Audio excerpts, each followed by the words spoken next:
Hello കൂട്ടുകാരെ, എല്ലാവർക്കും നമസ്കാരം. നമ്മൾ രാവിലെ ഇന്ന് എനിക്ക് വീഡിയോ എടുക്കാൻ പറ്റിയില്ല. രാവിലെ ഇന്ന് ഞാൻ അമ്പലത്തിൽ പോയി. ഇന്ന് നമുക്കൊരു വ്രതം ഉണ്ടായിരുന്നു, ഷഷ്ടി വ്രതം ഉണ്ടായിരുന്നു. അപ്പോൾ അതിന് ഞാൻ ഷഷ്ടി വ്രതം എടുക്കുന്നുണ്ട്. അപ്പോൾ അതിന് വേണ്ടി അമ്പലത്തിൽ പോയിട്ട് ഞാൻ വന്നപ്പോഴത്തേക്ക് 3 മണിയായി. അപ്പോൾ രാവിലത്തെ വീഡിയോ അങ്ങനെ അധികം ചെയ്യാൻ പറ്റിയില്ല. അപ്പോൾ വൈകിട്ട് ഇനിയിപ്പം കിഴങ്ങ് വർഗ്ഗങ്ങളാണ് എനിക്ക് കഴിക്കാൻ പറ്റുള്ളൂ. അതുകൊണ്ട് ഞാൻ ചേമ്പ് പുഴുങ്ങി.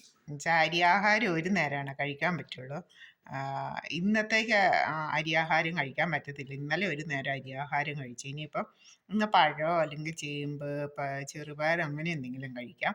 അപ്പം ഞങ്ങൾ ചേമ്പാകട്ടെ എന്ന് വെച്ചു. അപ്പം പറമ്പിൽ നിന്ന് ഒരു ചൂട് ചേമ്പ് പറിച്ചപ്പോൾ കിഴങ്ങൊക്കെ കിട്ടി. അപ്പോൾ അത് തയ്യാറാക്കി. പിന്നെ ഒരു ചെറിയൊരു ചമ്മന്തിയും തയ്യാറാക്കി. ഇടയ്ക്ക് ഞാൻ ഈ ചമ്മന്തിയുടെ റെസിപ്പി ഒന്ന് ഇട്ടിട്ടുണ്ടായിരുന്നു. പിന്നെ ദേ പാൽച്ചായയും തയ്യാറായി.